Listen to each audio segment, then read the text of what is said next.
Hello, Internet, and thank you very much for tuning into the Cloud Native FM and Cloud Therapist Podcast YouTube channel. And as usual, you see us going live just because of the two main reasons. One is KubeCon, and second, it's AWS reInvent. And we did so many live streams on Cloud Therapist and Cloud Native FM this year. And potentially speaking, I think four of them. And during in a few seconds, Richard will tell us how many of them and how many of them are still remaining. So without any further delay, let me give a huge applause to my live stream partner from the Cloud Therapist YouTube channel, Richard. Thank you very much for joining us. Hey, Steve, good to see you. How are you doing? I'm good. I'm good. And tell us how things are popping up in the KubeCon Atlanta because we have laser focus eye on the KubeCon event this year. And there are some things we will be actually talking about. But tell us, it's which part of the season you are in? It's winter here, and obviously a winter for you. It's definitely winter here. It's actually not too bad, sort of London area, but it is quite grey. Yes, it's not raining, Oh, but it's quite grey. it's not a part of the is the year where the snow is jumping up all the time as well. It's not a snowy season. Not yet, not yet. It may come, may happen. We'll see. I recently watched. I think in some time I share. I recently watched a football match in Canada, and it's I think 3-4 feet of snow, and they are playing the football game. Oh my That's god! been an interesting match. Oh my god! And I posted it out like, do we need to change the rules in the snow for the football, or do you want to play in That's the same true. rules as well? Yeah. But it's I think mostly our viewers are in the winter, and please tell us in the comment what part of the season you are in. But our season is KubeCon. KubeCon Yay! Atlanta is just It's started, perfect. and now the aim of the game here is tonight to bring some guests and talk to us what are the project products they have been calling out and how the things are populating. So Richard, I will be hearing some news, and I know you have some great news we will be actually speaking about on the today's session. So let me start with a few things updated here as well. Yeah. Uh, there are where should I start? Like, what's the big thing? Yes, the big thing we start from in the KubeCon they did announcement, and after this I will be straight get back to you to your analysis on this, Richard. So be ready for Mhm. this one. So Yeah. the CNCF is now actually announces, or you can call the launch of certified Kubernetes AI conformance program at the main event. The new program, similar to the previous one, introduces a community-led effort to define and validate standard for running AI workload reliably and consistently on Kubernetes. Richard, your expert views on this. Well, I mean, that sounds interesting. I think the whole sort of that sort of area is developing quite a lot, isn't it? And I've also read some other announcements which I'll bring on later on. And yeah, we'll see what the we'll see what the impact's going to be. It's going to be quite interesting, I think, to just review the stuff that happened yesterday, which was kind of the official day one. The keynotes all happened, I believe, yesterday. So the CTO for the CNCF, I think, was on, and everybody else was on as well, doing their normal keynotes as well as their sponsored keynotes as well. So that's interesting. That was all yesterday. Um, yeah, so we'll see. I don't know. I don't have enough kind of info on that as yet, but we'll see how it pans out. It's going to be interesting how this area is going to come in a lot more and influence. Well, we're seeing it already, right? We're seeing a lot of kind of things like around AI and so on coming into the CNCF sort of activities. I did my usual search on the agenda and the schedule, and I searched for a few words, interesting words. So I searched for AI, and guess how many hits I had, Saim? Just take a wild guess. More than 10. Uh, Yeah, you could say that. I'll put you out of your misery. It was over 80 entries had AI in them. Oh wow, That's where the that's new. description. That's where the description for the talk says AI. It belongs in the AI category, I believe. That's kind of the description that the schedule has. So I think if we recap from KubeCon London, I'm sure it's a lot more than what we did in terms of that search back in April. Now, the other interesting one that I did a search on as well was around sovereignty, but a lot less entries on that. Only 4 entries I found in the search that were actually around sovereignty. Interesting ones will be on maybe Kubernetes, maybe Docker, and maybe, I don't know, shall we say platform engineering, or maybe we say backstage. I don't know. We'll see. We'll do a few more of those, I think, as today and tomorrow goes on as well. Awesome, absolutely. So, Richard, we have short time because it's as will be sooner. Our guest will be appearing us, and we have We some do have some guests, so new. that's good. Absolutely. Absolutely. There are Yeah. some very few, very new guests appearing on our YouTube channel for this year. As we both always try to find a new emerging player in the industry who can join It's us. not And easy. It's not easy, yes, but we do try. we are all procrastinators. Remember, we started doing this for the very later part of the KubeCon. So it's Yes. luckily the agenda was built around. I'm happy we have some wonderful guests in the lineup who sharing the community version of their experience and Mm. also the building of some wonderful, cool projects. And I will be having some very good question to ask. But we need to cover some very quick update here on before we go to a guest. I think Yeah. the one thing I really the for a long year I've been seeing what's Apple been doing. Apple, Oh, not the fruit but the company. What's right. Apple been doing in the cloud native space?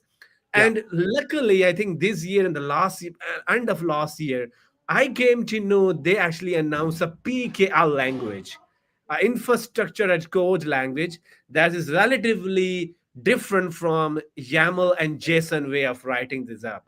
Now, the company called a startup company, Platform Engineering Labs, they created a new open source platform called Formae, Formae.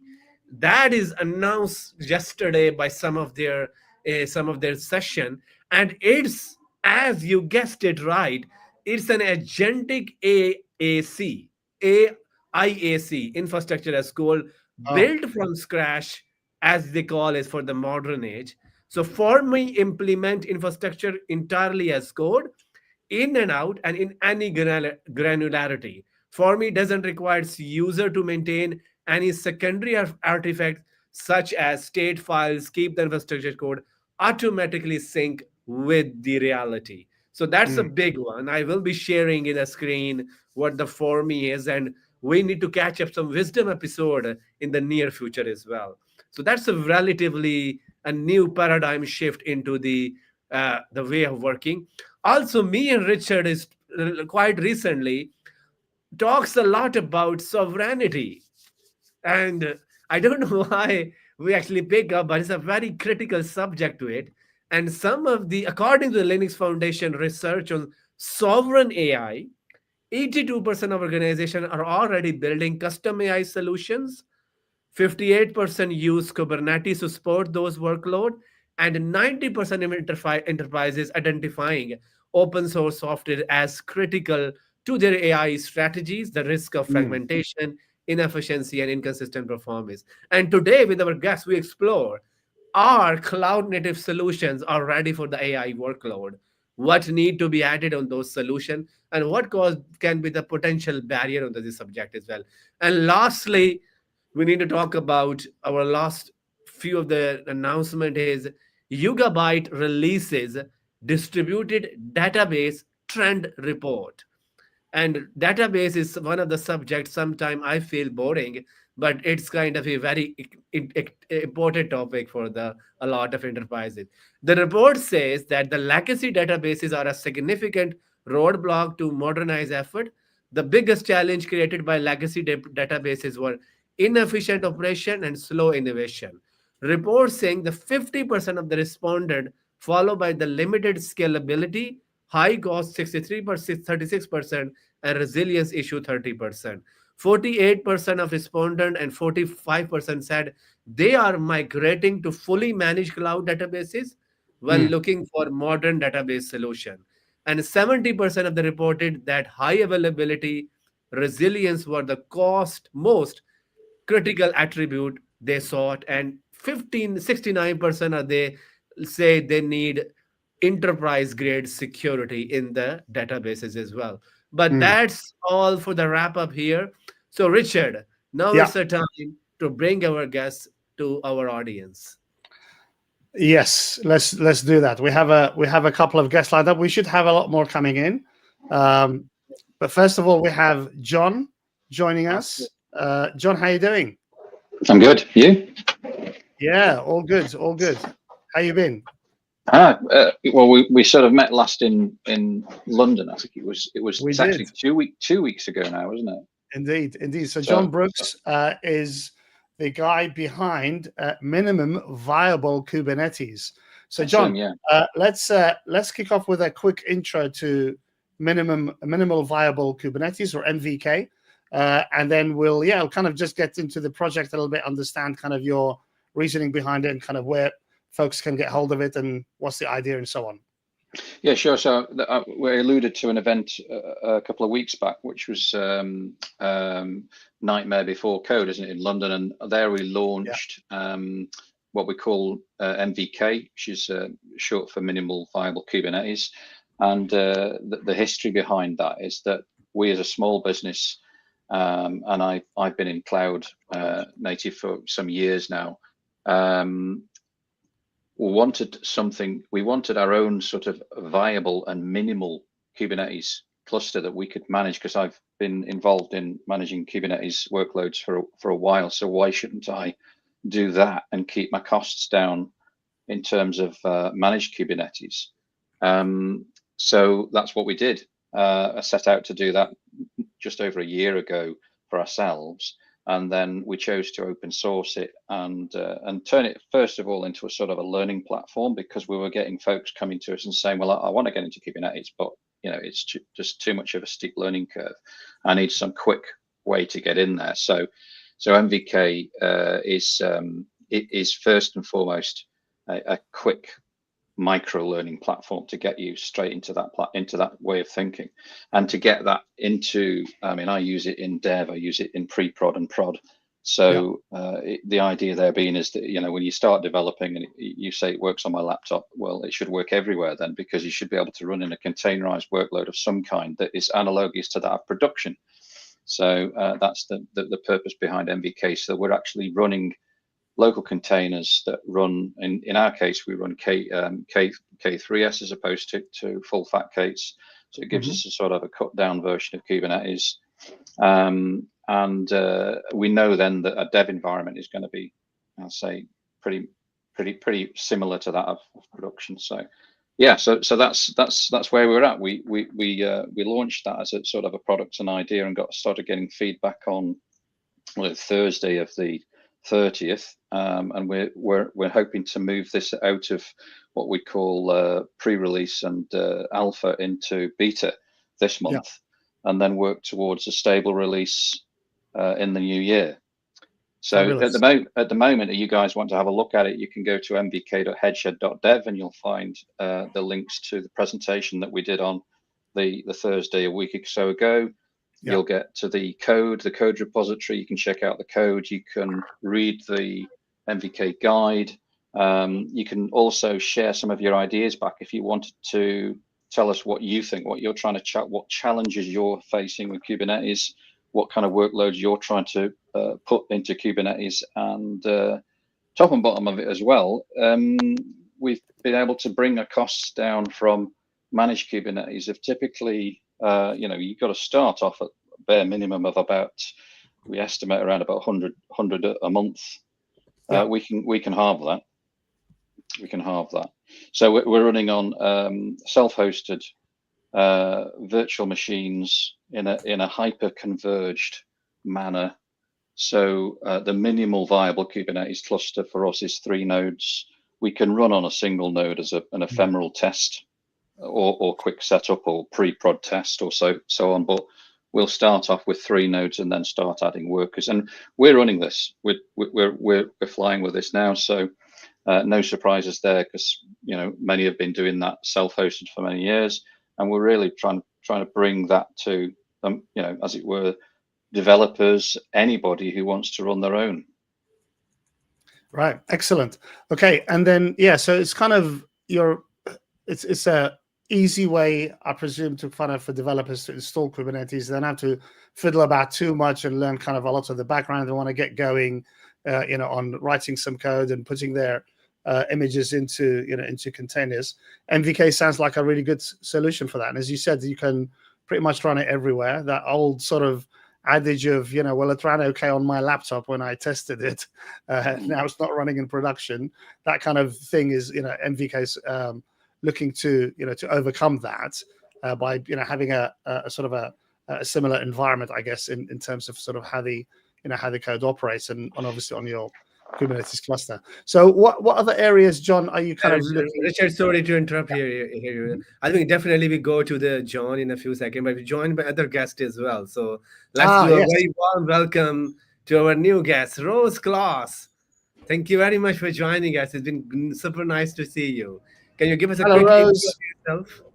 Yeah, thank you guys so much for having me. Really nice to join you. I'm Rose, and I'm from an organization called Code First Girls. I'm joining you here from the very sunny Austin.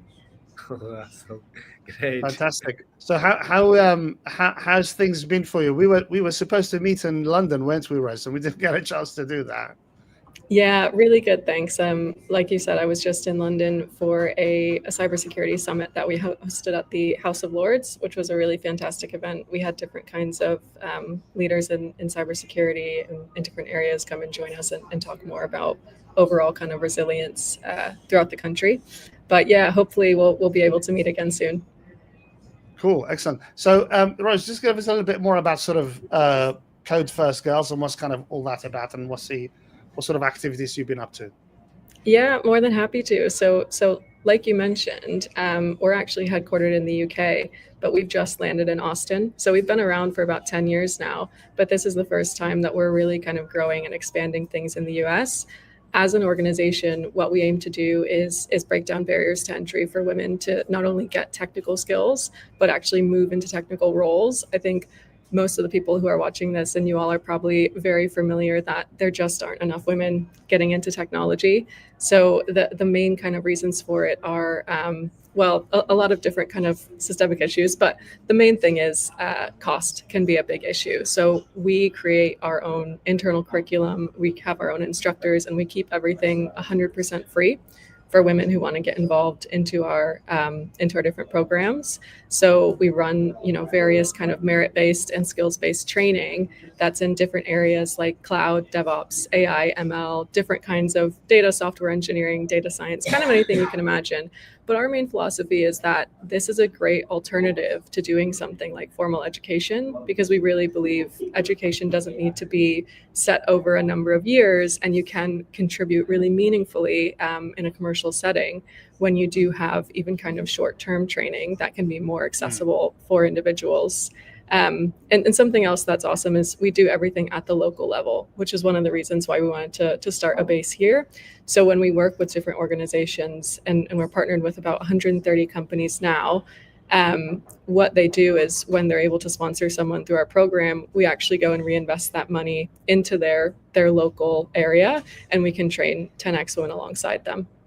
Okay, and what kind of, in terms of sort of events and things, how can sort of ladies be able to, jump on some of the stuff that you guys are doing in terms of activities? Any sort of regular events that you guys might be holding and stuff like that? If anybody's kind of watching and they want to jump on it, or if anybody has a partner who wants to kind of get into IT and tech, what's kind of some of the activities that you guys do?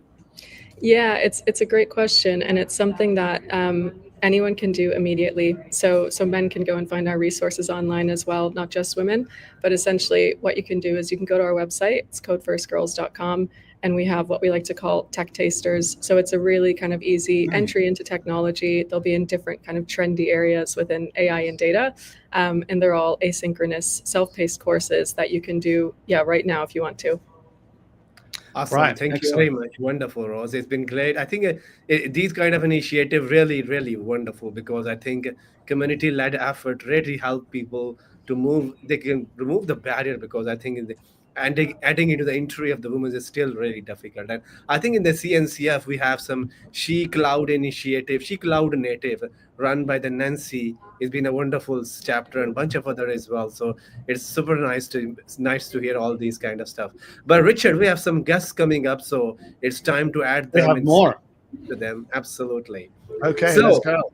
it's been very first time we have been joining by from wonderful team we recently came across during the KubeCon Datafy.io. So Zivan Ori and Gurdeep Kali, I'm hoping I'm pronouncing your name correctly. You are now on the screen. Thank you very much for joining. So Hey guys. let's Thanks. go to the Zivan first to give us a quick intro of the company and himself as well.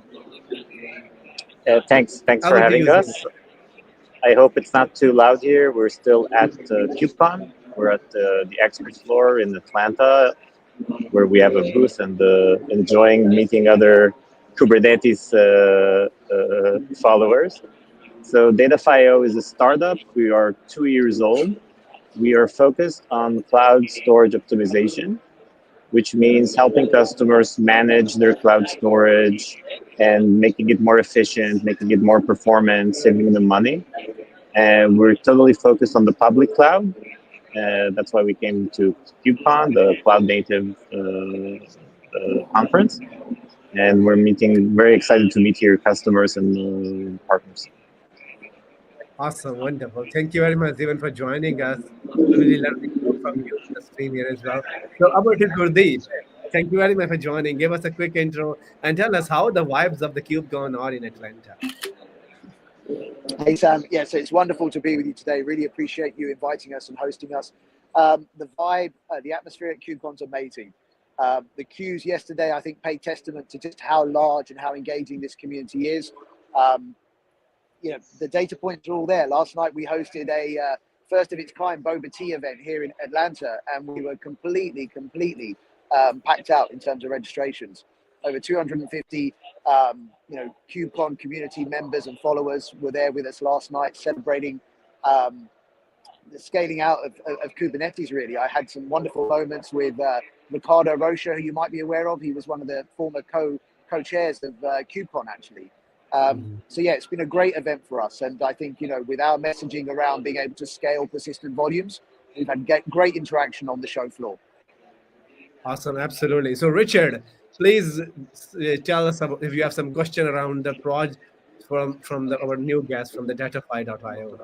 Yeah, so just question for Zivan, I think first, if that's okay. I was just kind of curious, what's kind of the latest that you're hearing from customers around that sort of space that you guys are working on? What are some of the sort of challenges that you're hearing, and how are you guys kind of addressing those challenges? Yes, thanks, Richard, for the question. It's a great question. I think everyone wants to move to the cloud because operationally it's easier to run, but in terms of cost, it's very hard to rein in the cost on the cloud. And people are often puzzled by how expensive it is compared to their old on-prem environments. And one of the driving cost factors is storage. Storage on the cloud is roughly 4 times more expensive at TCO compared to on-prem storage. And that is one of the main problems we're addressing. We're allowing customers to take a hold of their costs and make these resources more efficient, not just by telling them, oh, you can delete stuff and thereby save money, which we think is trivial, but by introducing a real product that automates these things and moves things around within the cloud storage tiers and helps them save money without actually just deleting stuff. And this is a huge problem for cloud customers. I think it's one of the most largest impediments for moving from on-prem to cloud. Okay, and in terms of the sort of technology, how are you guys sort of fitting in with sort of observability platforms and things like that? Is it kind of an easy API, into either what the public cloud providers already offer, so the hyperscalers kind of offer, or third-party tools, the Datadogs and Dynatraces of the world? How do you guys kind of integrate with, if a customer already has those platforms, what's kind of the easiest way to integrate with your platform? Sure. So I think what's nice about our platform is that it doesn't offer just an observability angle. That is part of that. For example, we will show customers capacity utilization, which is something they typically don't see from the public cloud. The public cloud tries to keep that kind of hidden away, and customers don't know how inefficient they are. And that is something we can also integrate with the Datadogs and Dynatraces in the world. But then our solution takes it a step further, and we actively optimize automatically. It's basically an autonomous system that optimizes it for you all the time. And that is irrespective of the observability platforms. It's just something that we do. And it will show up immediately on any observability platform because the customers are going to end up paying less for their storage. So if you're running Datadog or any kind of product like that, you're going to see immediately your level of storage consumption drop, your level of storage efficiency improve. You get that free out of the box when you install Datadog. So Gurdeep, question for you. So are you guys kind of the defrag for public cloud storage? I love that analogy, Richard. Yeah, so I think we're quite unique in the marketplace, and that's the reality, right? Just bringing it back to KubeCon, I'm here on the show floor. I think it's amazing to see other vendors in this space in terms of resource optimization. So if you look here at KubeCon Live today, we have Cast AI, ScaleOps, other companies that are really focusing on continuous optimization of resources. I think we're very unique, right, from our perspective. Just looking at the show floor today, there's not really anyone else doing what we do at the storage level and being able to scale persistent volumes. Obviously, one of the consequential impacts of that is being able to reduce storage costs, right, up to 60%. But I think the message that we are seeing and engaging in and is resonating here at KubeCon is more around the operational efficiency of not having to worry about growing or shrinking, right-sizing PVs. We do that autonomously, like Zavan said, right, with zero hands-on management required. Yes, absolutely, 100%. I think, Gurdeep, just a quick question here, because I think currently we're living in a very hyper-focused AI world. Unfortunately or fortunately, is a lot of the things happening around AI. Even I think, what do you think, like in general, even on your solution, and particularly all the solutions have in the cloud native landscape? If somebody asks you to, do you think like cloud native landscape is ready to adopt AI in general? Also on the databases side, on the persistent side, we have a so much sophisticated setup like PVC, storage classes, dynamic allocation. Sometimes companies don't have the bandwidth and the skill set to enable all those kind of shift left or shift right or shift up or shift down approaches. So there's a two question particularly here. Are you thinking the AI cloud native landscape is ready for the AI workload? And number two, what do you think like in the database in general is still missing considering the hype around AI workloads? Sure. Well, let me pick up the ML readiness, let's say, of the cloud, and then I'll defer to Zavan to speak about databases, right? So I'm going to comment on what I'm seeing here. That's, I think, one of the things that you guys are looking for as well, right? Some real-time observations of what we're seeing here at KubeCon. So if I go over to the AWS booth, I'm blown away by their discussions around scale. And at the very beginning of this discussion, do you remember I mentioned Kubernetes at scale? So, I've been over to the AWS booth and seen them providing demos and explanations of being able to run Kubernetes at scale, hundreds of thousands of nodes, 1.6 million Trainium chips, 800,000 GPUs. So I definitely think the major cloud providers out there are definitely building scale around Kubernetes to be able to manage AI and ML workloads. And that only plays to our favor, quite honestly, in terms of being able to drive the efficiency. Awesome. So Sivan, Zero- maybe if I can ask Sivan maybe to pick up on the databases. Yes. Yeah, so I think that what we're offering is kind of a pillar for AI, because AI consumes a lot of storage, and that storage just keeps increasing. Nobody deletes anything. Everybody wants AI to remember everything that happened since the dawn of time. And then all that is very expensive. With Yes. Datafy, you can make your storage more efficient. You can achieve more at the same cost. And because of AI is exploding, the data storage for AI is exploding, and this is a very good tool that you can use together with that.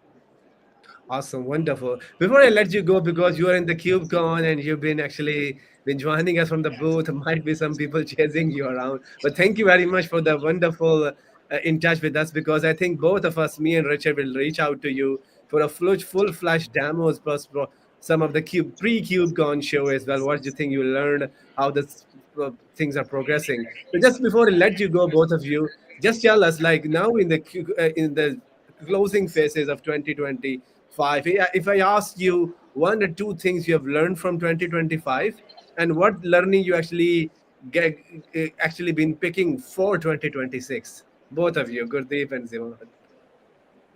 Sivan? I think what we've learned in 2025 is that everything customers do on the cloud is completely automated. And all the integrations that we do, basically our automation needs to integrate with their automation. That's most of where our investment is going into. And we're reaping the rewards of that, because now we support Kubernetes and we support CloudFormation, we support Terraform, and customers can deploy and turn on Datafy with the click of a button, which is amazing to see. And I think that was our main learning in 2025, and we really hope to see the benefit of that and how quickly customers can unwrap Datafy in their environments in 2026. Awesome. Thank you very much. Rishabh, do you have any final question before our team leave here? No, I think we just appreciate Sivan jumping on. And as Saim said, we'll definitely want to do a deeper dive with you guys on both our channels and just kind of talk a little bit more about this space. I think that's this whole space is really fascinating. You guys, I think, are doing a very good job there, and quite unique in kind of your approach to that. And I think the more of that we see, the better, I think. So yeah, I appreciate you both jumping on. Gurdeep, good to see you again as well. And we'll catch up with you guys soon on a full talk, I think. Thank you very much, Gurdeep. We'd love to do that. Thank you. Thank you for having us, guys. Wonderful Thanks, guys. chatting with you. Bye-bye. Cheers. Bye-bye. Bye-bye. Thank you. So Rose, just coming back to you, kind of a few topics there that were sort of discussed. Is AI kind of one of the areas that your organizations also encouraging as well? Are you guys looking into that? It's a huge area. I mean, as you can imagine, it's one of the top demands that we see all the time from all of different types of kind of companies that we work with. Although one side of our organization is looking at bringing new women into technology, the other side is actually working with existing employee workforces within organizations and being able to upskill different women and men within their organizations. So a lot of companies you'll see in the news are thinking about implementing different areas of AI to kind of get rid of employees, which is really unfortunate. But something that we're able to do is go into organizations and upskill employees with either kind of low and no code AI solutions for more non-technical individuals, or on the technical side, looking at hardcore agentic AI systems and these sort of things, generative AI, areas that can really be utilized to drive business value, so that you don't need to necessarily kind of trim down the employee workforce and bring in all of these different technologies. You can actually use the talent that you have and be able to really upskill them, invest in them, and have a more efficient workforce overall. So definitely it's an area that we're, yes, very big on right now. Cool. Just a couple of other questions for you, because I'm just kind of curious about what's kind of been the take up for you guys year on years. Are you kind of seeing more of an increase with with kind of women joining your sort of organization and events and things like that? What's kind of sort of feedback and things like that been like for you? Maybe comparing this year with last year. Yeah, so this year, it's interesting you ask that. So there's been a consistent uptake of women wanting these opportunities and wanting to be able to transition into technology. So actually, the majority of women who come through our programs will be career switchers. So usually they have at least 3 to 5 years of professional experience beforehand, and they come from all different walks of life. Anything you can imagine, from consulting backgrounds, accounting backgrounds, even things like nurses, teachers, mothers who have taken time off work. So we've been able to train over 250,000 women globally how to code.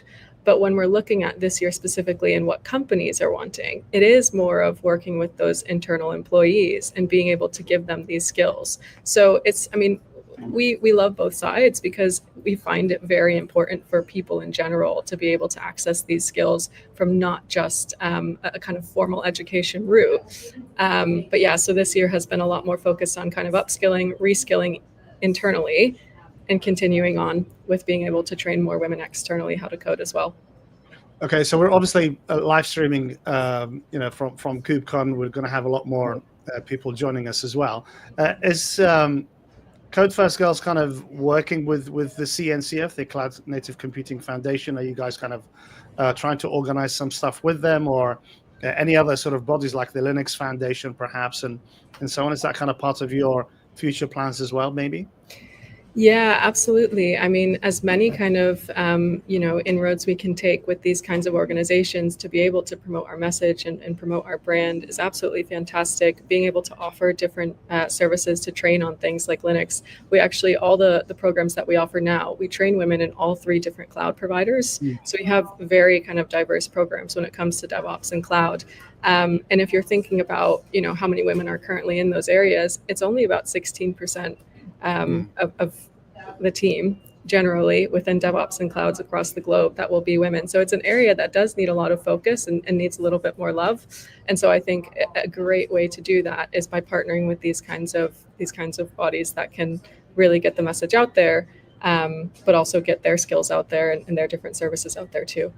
Cool. Yeah, I mean, I've certainly, I think, seen women in tech has been around as well. I think I've kind of seen a few events around that. I think my previous boss joined one of their local presentations, so she was asked to come in to do a talk as well. So yeah, I've seen that around. But I think it's kind of good to maybe liaise more with with the likes of the CNCF and so on, because they obviously hold these really massive events, and that will kind of give a huge exposure to you guys. I think that'll be good. Excellent. John, I was going to come back to you. You heard a little bit from Datafy there. Does MV care about storage at all? Does it care what storage is running on? Oh yeah, I mean we currently use things like Longhorn to hyperconverge our storage.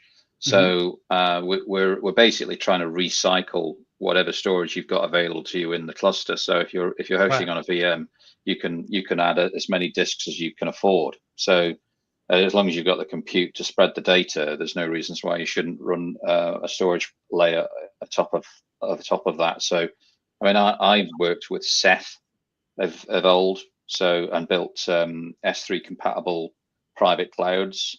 So I would generally go down the Ceph route, but your Longhorn is a new kid on the block, is a new player. So yeah, we think that storage is one of the 3 pillars of cloud storage. Sure. I'd just like to pick up on Rose, what you were talking about, if I may, quickly about women in tech. I just wanted to ask a question, if I may. Yes, sure. I of old was taught by some of the best programmers that I come across back in the day. One were women. Very few since have been involved in the industry that I'm in now. And I just wondered if you got any immediate thoughts as to why that is. Aside of, I mean, I would generally find the industry to be rather male dominated, but is that the reason, or is it why? Yeah, it's such a good question, and I think there are so many reasons for it. I think when it comes to the entry level, there's a lot of really wonderful organizations like Girls Who Code. I'll give them a shout out. They focus on that younger age to get younger girls into coding. And I think that's one of the areas that we really need to look at and really need to start with. So there are great organizations that do some great work of getting those young girls into coding education. And then when we get to the kind of career age, there's a whole different problem set to look at. So a lot of women will get involved in technology. And we see by the time they reach mid-level, so about 2 or 3 years into their career, about 50% of women will leave the technical field. And this can be for a number of reasons. It could be they want to start families. It could be they're not getting promoted or getting skilled as quickly as some of their counterparts or colleagues. So that's actually why we do things at entry level and mid-level, because we see a really, really clear need for continuously upskilling these women in technology, giving them new skills, helping them to get an edge when new areas like AI and agentic systems will come up. So yeah, I really appreciate you saying that you've had experience in the past with some really talented women working within technology, but now exactly why is it so clearly male dominated? I think one of those reasons is definitely that drop off rate. I mean, and is there a possibility that women in technology for me has always meant that I've had to be flexible in my working practice, and I've been able to had to work remotely and all sorts. And one would have thought that that mix would have been friendlier to women in tech who might say to want to take sabbaticals or whatever and then come back to, or have flexible working patterns. So that it just seems a terrible shame, really, that we're missing out on a whole population of brilliant programmers and engineers. I totally agree with you. And I think that's why the majority of women who want to go through our programs are those career switchers. And if you think of the different kinds of role groups that I mentioned, so nurses, teachers, those are really not flexible career paths. You have to be in person. You have a lot of kind of hands-on work to do. You're on your feet all day. So I think that's why at that point in their lives, when they're about 3 to 5 years into that career, they think, oh, actually, I'd like something that's a little bit more flexible. Maybe I can pick up my kids from work. Maybe I just want more time for myself to focus on different things.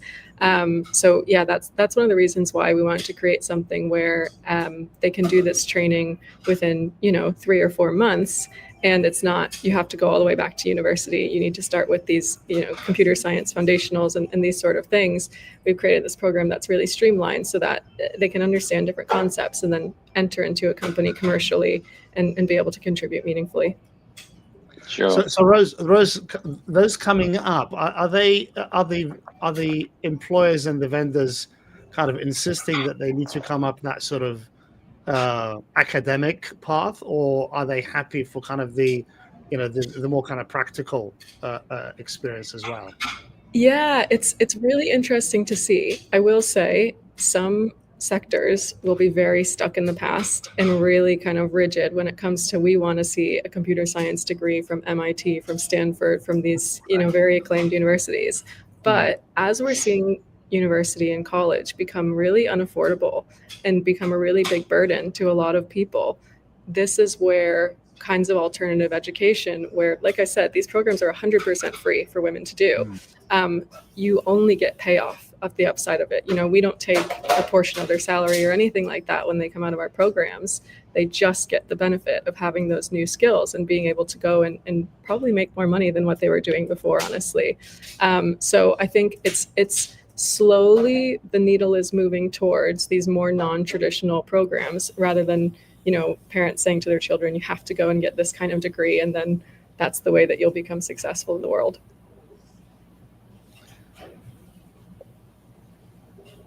And I think in the UK that I've observed at the moment, there's a rush towards more hands-on practical degree level training.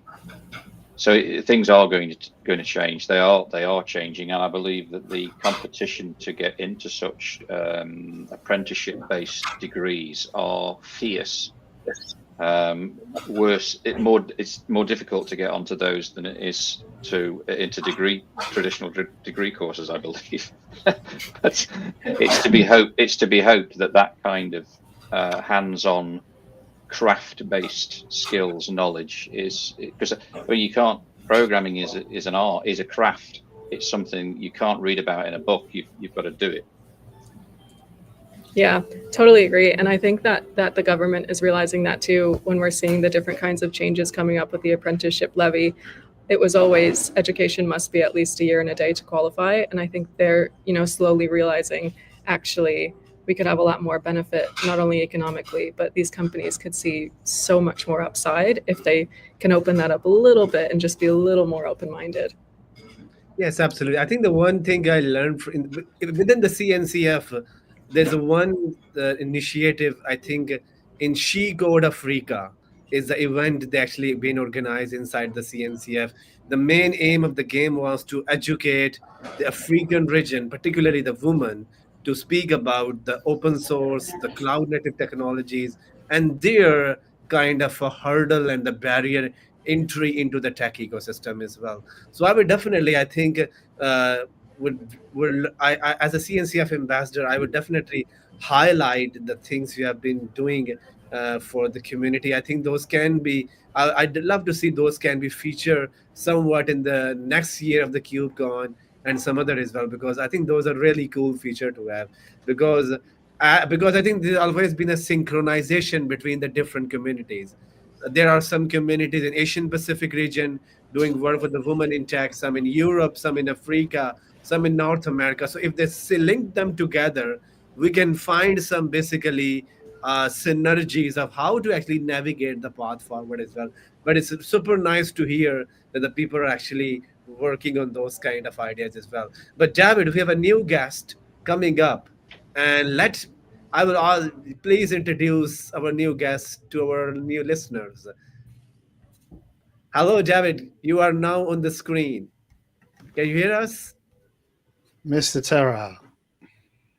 Hello, David Terrar. Can you hear us? I think David might be having some sound issues. I think he's still sorting out his settings. Well, Rose and John, really appreciate you guys coming on. John will we've already posted on MVK, so we'll definitely Saib and I are going to do a separate session with you. I think on an MVK, so we can have a little bit more detail on it. And Rose, yeah, I'll hopefully catch up with you separately as well. We'll have a bit more conversation around what you guys are doing. I think it's a great cause to kind of to push that, and yeah, hopefully we'll see kind of how things develop with with the likes of CNCF, and hopefully see you maybe at the next KubeCon, which is in Amsterdam apparently. So that'll be interesting. Yes, That would be absolutely. fantastic. 100%. I think with both of our guests will be reserved for the full Flash podcast, because those two topics needs a full debate, and we will collect Definitely. some, and definitely we will be adding you as our featured guest for our YouTube channel. But it's been super nice to both hear from you, from your initiative, especially game from the Rose side. It's been really first time I'm meeting you. I'm really impressed by the things you have been developing for the for the group that is underrepresented for a long time, and now people actually been helping out. So it's been super nice to hear from you. And also, John, as Kubernetes is my one of eat, sleep, think. So there will be some question around the MVK when nature I'm sure there will be.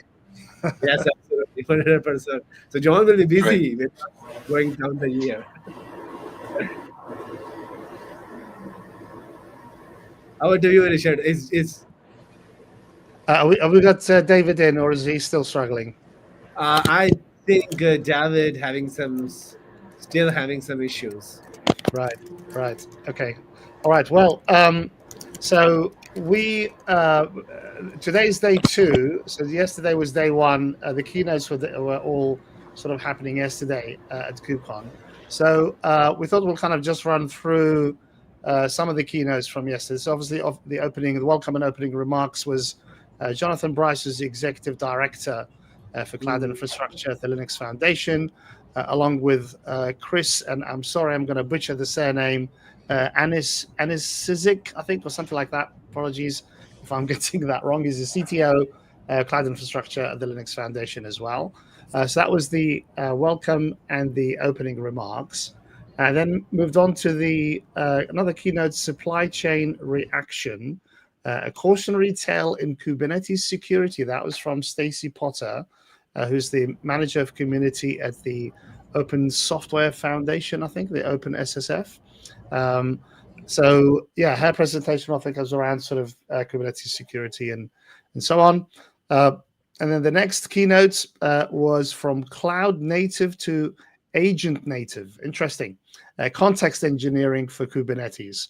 So that was by Edith Levine, founder and CEO of Solo.io. So that was another interesting one. And then the next keynote was scaling geotemporal ML. Sounds like a time machine something with AI. So how Pokemon Go optimizes global gameplay with Kubernetes and Kubeflow. It's actually interesting saying the Pokemon guys. So this was Yunpeng Liu, who's the director at Big Data and Machine Learning for Niantic Inc., who's the company that actually develops the Pokemon games. They've been doing this for a long time. They're actually early adopters of Kubernetes. I remember them kind of being in some very early KubeCons when kind of Kubernetes was coming online. So they've been around for a long time. They've kind of gone around the sort of orbit and come back in again to present the keynotes for this year. So that was interesting as well. And then next keynote was anchoring trust in the age of AI. So identities across humans, machines, and models. So this was from Yan Tang, who's a senior principal software engineer at Red Hat. So again, that's another interesting Richard, one. I have to interrupt you here. Sorry for that, because I think that David having some issues. I don't know what the main issues are, but our field reporter is joining us. Hey, Colin. I'm here. Can you hear me okay? Oh, and woo! Colin's in the house. can Colin, you hear me? Yes. Awesome. Oh, awesome. you're a bit glitchy, but you're kind of moving. I'm trying to move. Is it? You can't tell on the platform if I'm moving on time or not. Or the internet here is amazing. It's just as bad as it was last year, Richard. So sorry about my being late. They should hold it more in London and Excel. Not only there's great Wi-Fi, but there's also the chance of breaking the record for attendance as well. which we still hold that record, by the way, 13,500, wasn't it, or something like that? Yes. Back in April. So I'm proud of only 9,000 here this week, right? Did they announce the final numbers? I didn't pay attention this morning. Oh, I think they announced it. I think they announced it as 9,000 plus. It's the biggest KubeCon North America. But again, as I always say, I think KubeCon EU is the winner in my heart. Yeah. And Colin, how's it been going, Colin? How's things with you? Going well. Just incredibly busy, but having a lot of fun. Really excited about the traction we're getting with the platform's technical community. A lot of folks joining that and joining some of our platform coffees and things this week. But a lot of the conversations have been less. I guess if folks know when we talk, I like talking less about the hypothetical stuff or the dreamy stuff and more about the practical stuff to get there. And there are a lot of talk about AI, but how do we actually do it and make it happen? So there's been a lot of really great information share around that this week. It's been a lot of fun so far. So, Colin, can you give us a very quick 360-degree overview of the platform con and some of the stuff happening in the platform engineering space? Because that's where we spend a lot of time together in 2025. And I consider this will be the last event of the year, the very big last event of the year in the open source umbrella. So it's your time to give us a very quick summary of something happening in the platform engineering. Yeah, Platform Engineering Con was great. It was huge again this year. I believe it was the largest co-located conference track. There were 2 ballrooms for it this time. But really the conversation is the same as it's been. But I think, so the same that it's been in, we're focusing on how do we identify and enable different sets of users in an organization to work together through these tools. And the crowd just keeps growing larger and larger and larger. It seems like everyone's a platform engineer now, and maybe that's where we are in this part of the cycle. But I've had some really interesting conversations the past couple of days at Platform Con. There's talk about, what is the size and scope of the platform? Is it the platform, or is it platforms? Is it does my platform need an IDP? Or identifying what the needs of the users actually are is, and I think the progression into taking that design-driven approach and going and asking the users what they actually need, and that being an understood core competency is a reflection of the growth of the practice, away from, I'm a DevOps guy who can share a portal or an interface, and so suddenly I'm a platform engineer now, right? So it's been nice seeing that evolution, and that's leading to all kinds of great conversations about, like, how do we limit spend for AI? How do we put guardrails in place around AI? How do we create sandboxes and things there? What's our division of ownership for different tools? How do we engage with and consider providers of other services as users of the platform as well? What does that look like?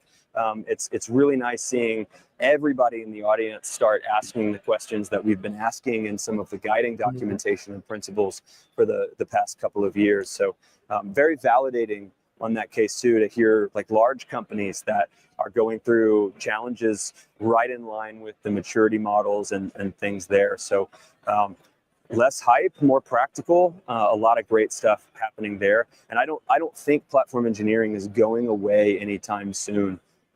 Even with the AI stuff, right? We're not going to automate this stuff away. There still needs to be a human in the loop. Somebody needs to be intentional about design. I think it's only going to help platform engineers build and put together better experiences while we pioneer and do some things so that we can understand how to provide it to others to enable them too. So excited about all those conversations. Yeah, Yes, Colin, please don't say anything about going away, because platform engineering just got here, and I don't want to be talking about something else in a couple of weeks' time or next year. It's only a matter of time until somebody puts something like that on a banner somewhere, right? The death of PE instead of the death of DevOps, right? I'm just waiting for the T-shirt to come out, but yeah, this stuff it constantly evolves, right? So Colin, when I was starting out with DevOps, I remember what it was like. Everybody wanted to be a DevOps engineer, and the term DevOps was suddenly everybody was DevOps before the title. Do you think that's perhaps happening here again? Is that a repeat of history? I don't know. I think I put together a Venn diagram that has about 14, 15 different specialties, and how what the overlap looks like between those specialties, and a way to determine, okay, what is DevOps? What was Dev versus Ops? And we know that's not how it worked, but that's how people think about it. What is DevSecOps? What is infra ops? What is design ops? What is, where's all the overlap between those parts and pieces? And I think that this isn't even necessarily an evolution of DevOps. I think this is maybe an actualization of necessary skill sets for product thinking and system integration and internal investment, intentional investment to build efficiency with tools and automation internally instead of just sending that elsewhere. So I don't think it's necessarily an evolution of DevOps. I think it is a practice that maybe DevOps personnel are in closest proximity to the skill sets required when we're delivering services. How is that service going to get instantiated? What are the guardrails around it? What's the automation look like? I think it kind of manifests out of a DevOps skill set and our ability to spin up the application for somebody, put in CI/CD. But platform maintainership of a good platform requires DevOps and CI/CD. It's just a software product, and so obviously DevOps will be core, but we're introducing all kinds of new skill sets and making that feel like a cross-functional platform team, as it should be. Not a dojo, not a center of excellence, but somebody who can own this idea of, I need to actualize an operational engine for my company or for my IT organization. We need people that can focus and invest in that, and then understand how to go engage different specialties in the organization to help build this thing out. And how can we use that engagement as a way to drive collaboration and resource share and figure out where's the work going to come from, rather than just creating a whole new IT organization. So DevOps is probably the first most effective skill set for, well, I need a Kubernetes cluster to run it and I need some CI/CD. But we gave a talk, Ryan, my lead designer, and I gave a talk about design thinking and design first approaches to platform engineering in our Monday talk. So everyone go watch that and tell us what you think. But it's really to go out and understand effectively the needs of the users in their mindset, so that you don't make assumptions about what their needs actually are, because we feel like we're smart people and we want to own the stuff. Let's go ask them, understand what's actually going to deliver value to them, and then go build a plan. And that'll save us a tremendous amount of effort and money on the tail end, but also it will drive adoption and buy-in, because those people will feel a higher degree of trust in the process. They'll get excited about the process. They'll feel included, that like they helped contribute to the development of that process. And then we even talk about taking it a step further and saying, okay, well, we need to build a portal. Why not go engage my front end and back end engineers and have them contribute and build some of those needs, right? And start to build out that platform. And that creates all kinds of great energy. But that's product thinking. Those are new skill sets, but it doesn't replace DevOps. It's not saying that DevOps needs to evolve into that. In fact, as platform engineers, we will become our own best customers, probably first. We might be focused on platform lifecycle and our own tooling to provide back to ourselves and dog food it. But DevOps teams need tools to do their job in their specialist way. And I don't think platform teams should be thinking about constantly or like optimizing and improving efficiency of workloads and introducing maybe new scanning tools or things like that. Maybe those are things that we need to say, hey, DevOps teams, if you want to introduce new tools, here are the hooks to do that. So I see DevOps evolving as a specific user type out of that. Anyway, that's my rant. Sorry for going down a rabbit hole. Your insights are fascinating, Colin. So thank you for that. I'm very interested to hear your point of view on that. Yeah, I appreciate it. So Colin, one other question just before we get on our next guest, who's going to just drop in for a quick intro as well to kind of what he's up to. How you sort of what are you getting from, what's the vibes from customers, just ordinary enterprises, when it comes to kind of platform engineering? Are they now taking that seriously? Are they those who maybe have adopted sort of the classical DevOps, if you like, are they now looking to shift to platform engineering?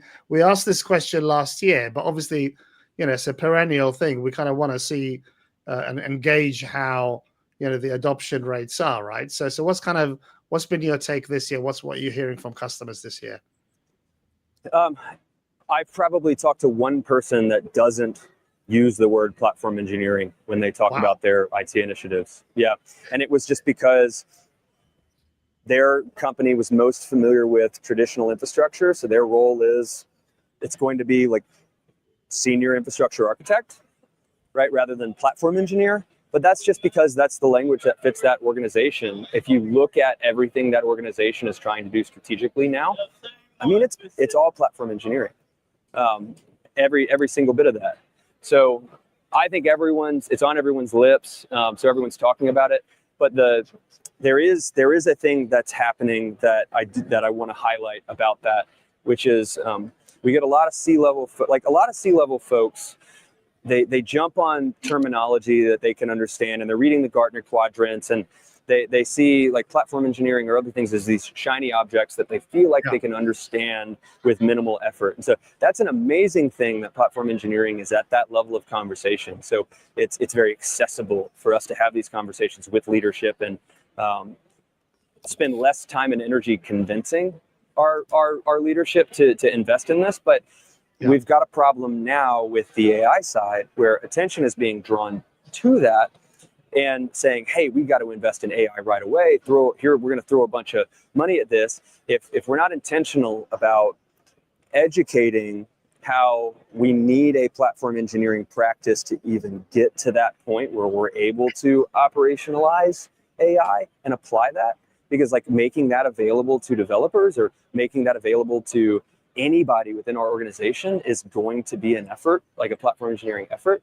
The money bypasses, like it jumps straight to, well, we can buy a bunch of hardware, but no, we don't want to spend any time to invest in the stuff that we need to make it tick, including the people and the processes and everything else.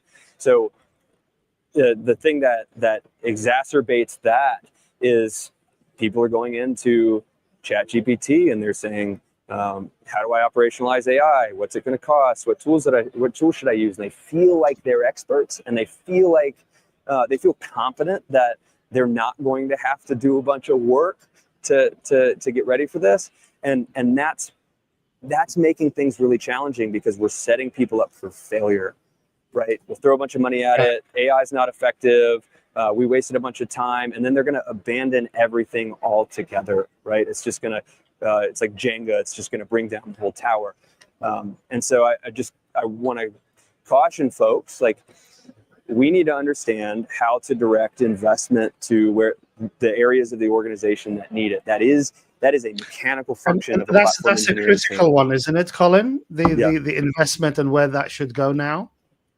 Right. But if we think about, if we're understanding the perception of our end users and how they think about the IT organization, there are all kinds of different people that use different terms to describe different things, or all kinds of people that use those different terms to fight over what's valuable to them and where the money should come from, when if we step back, they're probably talking about the same tools, just using different language, and it gets contentious. Yes, so if we understand what the ways we're going to tactically use AI to help, then we can start to bridge that understanding and say, yes, by doing this, we are investing in AI, and we are using AI to help figure out where our investment needs to be. And then that machine can start turning while like satisfying the perception needs of some of those users. So like, I mean, if our executives are users, they're participating, they're monitoring, they're watching, they're investing, they're users, right? Then if we're delivering value to them by saying, hey, look at the progress we're making, look at the things we're investing in, behind the scenes, that can be presented to other people as, we're making your pipelines faster, we're helping control access to resources, we're introducing a new IDP that has access to models, doing things like that. So we as platform engineers, as we grow in our understanding of how to direct that energy and resource, we just be smart about meeting people at their understanding and what's important to them, and taking that and leveraging those as like vehicles, like carriers to deliver value to other people. Yes, absolutely. Right. I think the AI in the CNCF announced the AI conformance testing. I think that is also, we'll need to look at the laser focus eye on it. What's how this been driving, because we don't have any measurement scale at this moment of time, and that's so problematic, because you started doing AI tomorrow, you need to check where we are. Is that moving in some steady phase, or I'm still stuck in the process? Without the measurement in place, I think any hyper angle will do not go away with any good results. So measurement criteria is important, and we will see, like in the near future, how the AI measurement cycle and the platform engineering measurement cycle works side by side, or works against them, or what the tendency between both of them, or is there a synchronization and synergy between them, or organization need to have two measurement criteria for the platform engineering, for the AI, and how the already existing measurement can be integrated into these new paradigm shift. I think those are the very generic question, apart from how we are using the infrastructure as code tool, or the platform tool, or the IDPs. I think that's a real kind of a reasoning here, because I think a lot of the platform engineering initiative within the CNCF, the platform engineering maturity model emphasizes on the measurement criteria, and that's, I think, organization looking forward to it as well. But Colin, we will get back to you. I think if you can roam around, see if anyone want to talk to us, join live from any booth or anyone, that could be great. And we can ask some question. Now we're moving to our new guest, Richard. Can you please introduce David on the screen? Yeah, so hopefully David Tara will join us. There we go. Hi, everyone. Hey, hello. You made it. Excellent. So how you doing, David? I'm doing fine, except for my super fast broadband from Community Fibre seems to have failed me today, so I'm on my phone. Well, I think you're a little bit better now. I think you're kind of almost there. On my phone. Yeah. Yes. Well, hopefully you got a decent contract on your 5G, so you're not going to run out of anything. No, that's good. That's good. David, it's great to have you on. So David and I know each other. We've kind of interconnected with various other people, sort of in the London community. David, tell us a little bit about Tech Industry Forum, what you guys are about, and what you've been up to. Okay. Right. Well, Tech Industry Forum is a not-for-profit trade body that exists to help the UK tech sector and digital economy grow and become the benchmark for digital excellence worldwide. It actually comes from there is another trade body called the Federation Against Software Theft that started way back in 1984. They created something called the Cloud Industry Forum in 2009, and I've kind of been associated with that since. Soon after they came into being, became a director of FAST and Cloud Industry Forum in 2017, became the CEO about 2 years ago, and decided that I wanted to actually go beyond just cloud and infrastructure and actually tackle the other challenges for the tech sector. But my FAST board of directors didn't like that direction. And so I ended up doing a management buyout, and I bought the Cloud Industry Forum out of FAST and immediately changed it to become the Tech Industry Forum, which was almost exactly a year ago. And I'm just here 1 year in, trying to figure out what we can do better, what we did wrong that we can fix for last year. And we create content for our members. We do thought leadership. We do research. We just changing things around so that we're going to have more of an online community with our members. So that's what Tech Industry Forum is all about. We're actually the little David to the Goliath of Tech UK. I don't believe Tech UK does a good enough job for our industry, and that's essentially why I've created Tech Industry Forum to eventually replace them. Right, excellent. So what have you guys been up to recently? What's kind of some of the recent stuff that you guys have been doing? Well, we're just about to two of the things that we produce is we produce a tech leadership and an advantage interview show, and which we do fortnightly, and kind of like a three speakers and a moderator webinar monthly. We're changing the platform within which those sit so that we can have more engagement with our members. And those shows restart. I mean, the interview show restarts a week today. We've got a guy called Simon Clark who runs an MSP that's all about cybersecurity. So we had a great conversation about some of the rather headlining problems that the likes of M&S and Jaguar Land Rover and others have had. So we're talking about that. Fortnight after that, I've got one of my members is so I've got members like Lenovo and OVH Cloud and Wolters Kluwer and smaller organizations that you may not have heard of, but OVH Cloud is one of my members that actually has the best approach to sustainability. So I've got the head of R&D cooling on, where they're actually applying artificial intelligence and predictive analysis to the way they run their servers, and they've just kind of like come up with a sixth evolution of the way they do it, which has reduced the power consumption by 50% and the water consumption by 30%, right? Which is and it's a brilliant story of using AI inside the data center, in a sort of OT rather than IT. He's really enthusiastic, and they've got lots of patents and stuff. So there's some really cool things they're doing. I don't think OVH Cloud are as well known in the UK as they should be. I mean, they're actually Europe's largest cloud player. And too often when I say, "Have you heard of OVH Cloud?" The answer is "Who?" which is a big shame. Yeah. And then Okay. then after. I was just gonna remind you, tell us a little bit about how you've got me roped into the tech industry forum.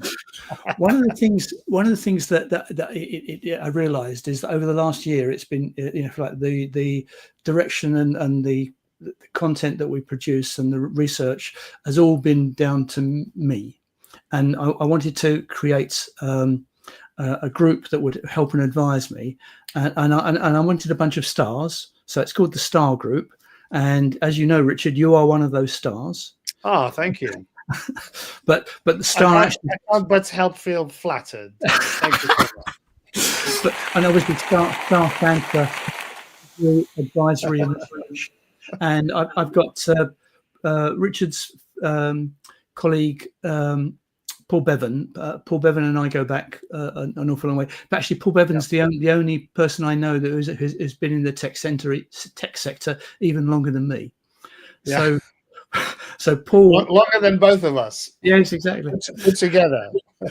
So Paul, I'm sure he won't mind me saying that. Excellent.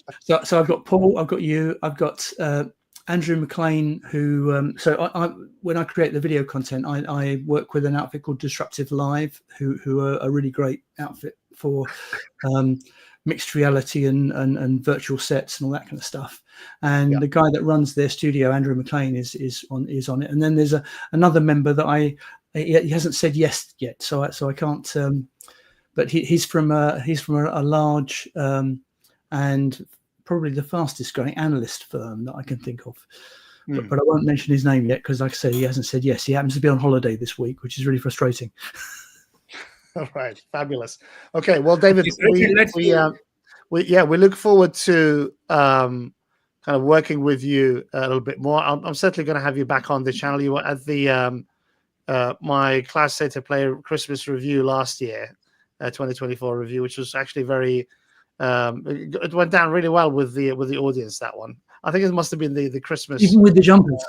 It must have been the Christmas jumpers, I think, and the thematic thumbnail. I think that pleased YouTube's algorithm as well. So that got a lot of hits, I think, which was brilliant. So yeah, thank you, David, very much for that. Looking forward to doing more stuff with you on the TIF, definitely. And yeah, and wish you much continued success. If I could just chip in one thing, of course. I'm upset that I didn't cross over with Rose, because one of the important themes is women in technology. I mean, if you told me, back last century that here in 2025 we'd be at this state where, I mean, she talked about 16% women in the DevOps field. I mean, it's I mean, in most fields in tech it's under 20%, and in leadership positions less than that, and it's it's a failing of our technology sector. Yeah, indeed. Awesome. So all right, David, thank you very much. Stay on if you like for a little bit longer. Otherwise, we'll definitely catch up with you again. John, continue if you want to stay on a little bit longer. We're going to be doing our showcase crawl now with Colin. He's already crawling around, as you can see.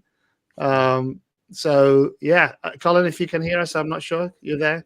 Yeah, can you hear me? Good, awesome. Colin, nice. I think now you need to stop in some of the booth. Like you can. I'm gonna try. I might go back to the Project Pavilion. I've got I got a hard stop at 12:30. It's 12:19. But we're definitely gonna have a better showcase, live showcase tomorrow. And now that I've got the internet figured out. Can you stop at the port booth, or is it they're busy a little bit? They're busy, and I didn't see if they have anyone media trained yet. So I don't want them to yell at me. That's good. Let's That's see. a good But one. I think That's I fairly think I could typical probably of. highlight That's the fairly projects really typical quick. of Colin. That's fairly typical of KubeCon, isn't it? You just kind of just turn up with a stand, pay for it, and then there's nobody there from marketing to talk to you. I think it's a great idea, though. To be honest, it's like I don't want my people saying there's some new product coming out and there's not, but now it's promised because it's out there. We might need to open a CFP for the Amsterdams, people who need to talk to us. Right. Yes. But it's a big one. Like the Colin is a big one. Like I said, as you're talking along, there's a big showcase area, and there's a plenty of space between this. There's some sponsor area because usually you have a very small space to walk around, and this one a bigger one, I think. Yeah, it was And nice Colin, this are year. they- Last year was split between two. This is one big room again this year, which is much nicer. Right. I was just going to ask that whether it looked like it was everybody's under the same roof. Yes. Yes. Yeah. Okay. Right. And cool. it's well organized too. So that the makes a vendors in different change. sizes are in different place. Yeah. The Project Pavilion is all together and large, and that's the best part anyway. I wish they can. I wish they can have a bicycle for me to go. Maybe a Segway, is it? This is the Segway things. What are they called? Those things? Hover something. Yeah, a hoverboard would be great. Or a little choo-choo train. let's, One of those little kids' trains that kind of goes around, you know? Let's go old school and get Heelys. Let me bring some Heelys if you remember that. Or the skateboard is also the good one. Yeah. Hoverboard. Right. Brilliant. All right. Well, I have some Atlanta trivia that I wanted to read out because I think this is, as we always do on these live streams, we bring you the best quality news and information here. So don't tempt me with I asked Google Gemini for the top 5 trivia about Atlanta. So here we go. I'm going to read this out as Colin kind of shows around. Same. Is it possible to expand Colin's screen so we can see him mostly on the page? I don't know if you can do that. Excellent. There we go. Okay, let's him walk around. There you go. He's doing well. Okay, so here we go with my top 5 trivia about Atlanta. This is courtesy of Google's Gemini. So number 1, apparently Atlanta is the birthplace of Coca-Cola. So Coca-Cola was invented in Atlanta in 1886 by a pharmacist called John Pemberton. So that's 1. Number 2, it's a civil rights hub. Atlanta was a major center for American civil rights movement with leaders like Martin Luther King Jr. And various other ones as well from that area. So it's considered a vital hub for the movement's history. Number 3, it has the busiest airport. Hartsfield-Jackson Atlanta International Airport has been the world's busiest airport for most years since 1998, making it a major global transportation hub. I didn't know that. I thought it was Heathrow that took the award for that, but there you go. Number 4, city in a forest. Atlanta is known for its extensive tree canopy, earning it the nickname City in a Forest. Very interesting. And then number 5, last but not least, Hollywood of the South. Atlanta has a large and growing film and TV production industry, often called Hollywood of the South. And by the way that Hollywood in California is going, I think it might actually become the only Hollywood in the United States soon. So there we go. That's my top 5. Oh, good one. Good one. So, Richard, what is your favorite CNCF project? Oh, well, it looks like Falcos because we're there. Richard, Colin, we'll come back to them. I have to be at the opposite side of the floor, so I'm going to start heading back. But I'm trying to get the booths a little bit. Oh, so yes. these booths all rotate. K0S. K0S, yeah, we can see that. Yep. That's I looking won't, good. have, I won't have time to stop, which is unfortunate, but tomorrow for sure. That's fine. But I We'll would do love to a bit highlight more all the tomorrow. We projects. appreciate we appreciate you busy, Yeah. so that's fine. I would love to do Burner, to that sounds focus on some good. of the projects. That'll be Richard, easy. we need KubeCon's something great. like that in the near future. Cloud Native FM, Cloud Therapist. Yeah, We but need- we do this better. Say we actually go to where people are. We don't sit around and wait for people to come to us. We don't need a studio. Richard, right? that's very favorite. Open search is going to be a good one. I think we need to cover it sooner in our YouTube channel. Open search. Open need to- I'll go search, talk to right. them this afternoon and Yes. get some permission. This is That'd be great. Richard, that's a very quiet place. Like I think that's a very good one. Like this is a new thing in the cube. Place to relax. Sure, yes, very relaxed. Yeah, you got 9,000 people and 5 couches to share between them. Fantastic. And no power outlets. and no free charge points. Yeah, Classic conference fashion. yeah, absolutely. But good thing is that our network is working fine. It's working fine. That's a good news. Other than all the Yeah, other- I'm not using Wi-Fi. I'm using cellular, and I'm surprised that it's working. That's why. That's why. I went and got a SIM card and put it in the laptop. Vulture is there as well. Interesting. Okay. Equity is there. Equity is also. I think there's always. I saw that. Yeah. Richard, where is Chromeware? I want to say Chromeware. Yeah. Too big, too deep. We do. Yeah, too expensive for my taste.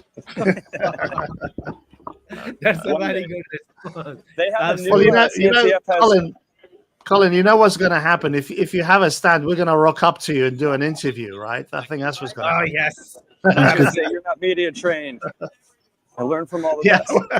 And you can say no. Yeah, you can say we don't have anybody from media here. Sorry, from marketing here.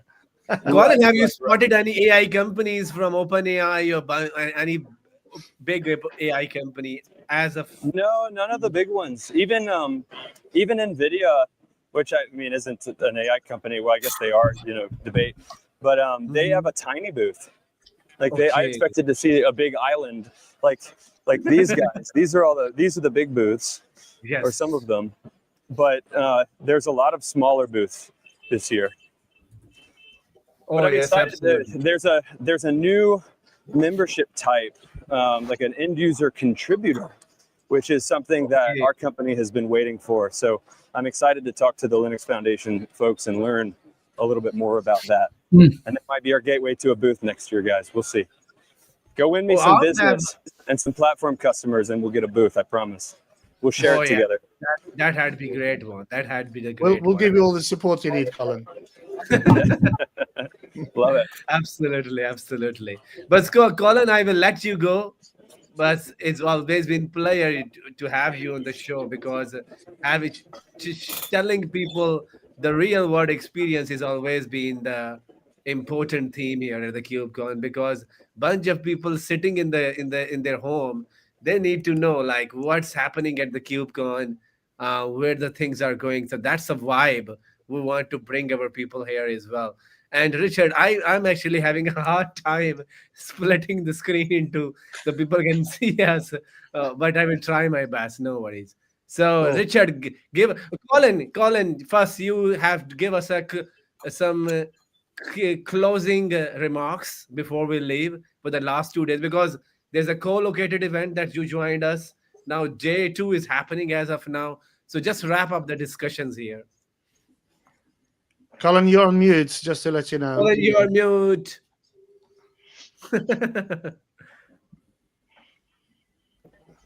I don't know when that happened. I blame you guys. I blame you guys. We're excited. Today is kind of the last, is the biggest day of KubeCon tonight, or the biggest parties of KubeCon as well. I don't think I'll be streaming from those. I don't think people would like that. Maybe one day. That should be another segment, is the KubeCon party, the late night Cloud Native FM stream.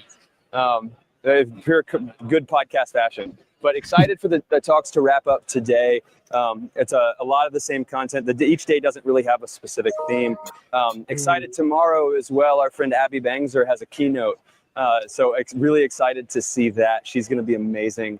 But otherwise, yeah, look forward to getting on the stream on time, tomorrow next time. And getting some of those interviews done and getting prepped there. But I appreciate you guys giving us the chance to go show this stuff off. I hope everybody's getting their tickets and signing up for KubeCon EU so you can come meet us in person and chat and do interviews and get your companies on board as well. But excited tomorrow to highlight some of the new projects and things as well. We have 4 projects at the CNCF that recently were graduated. Like Crossplane and Dragonfly, those are getting a ton of interest. So we'll see if we can get the audience some insight for those things too. Absolutely, 100%. So Colin, you will be having a very busy day tomorrow. We'll be getting back to you. As always, been awesome to see you. Thank you very much, Colin, for joining us. Thank you guys. Thank you, Colin. I'm back on. Is everybody else back on? I'm still here, just. David is still here. Okay. I'm still here. And John is here. There we go. Yay, we're back. Press the right button. Well done. Okay, so that was the what was that? Day 1 for us, day 2 for KubeCon, the Madcap crazy live stream, KubeCon North America, Atlanta, Georgia, Atlanta.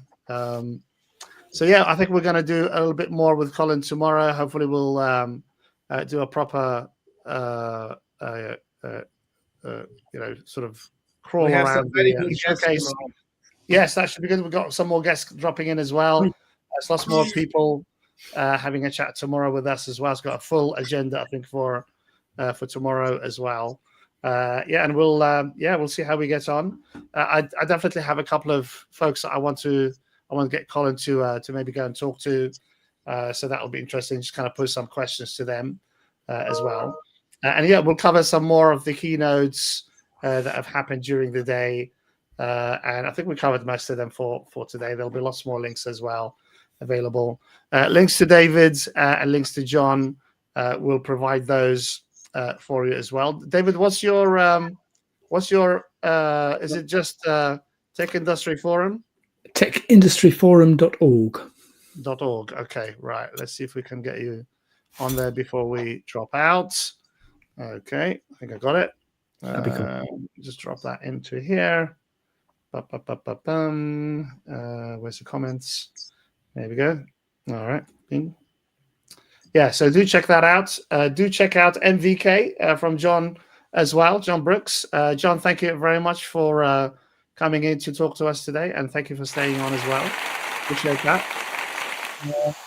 David, thank you as well. Same, thanks again for we'll catch you guys tomorrow. That's it from me. Awesome. Thank you very much, Richard, for always joining me and doing this live stream as well. I know you have doing a multitask person, so I will keep you busy as well. So now is the time for big applause to my friend Richard. Cheers, guys. Thank you very much for joining the Cloud Native Therapist and Cloud Native FM YouTube shows. We will be hosting you again tomorrow, and there's so much stuff always happening on the YouTube channel. Thank you very much, and let us know in the comments if you have some things to cover for the day too. Have a wonderful day. Bye-bye, everyone.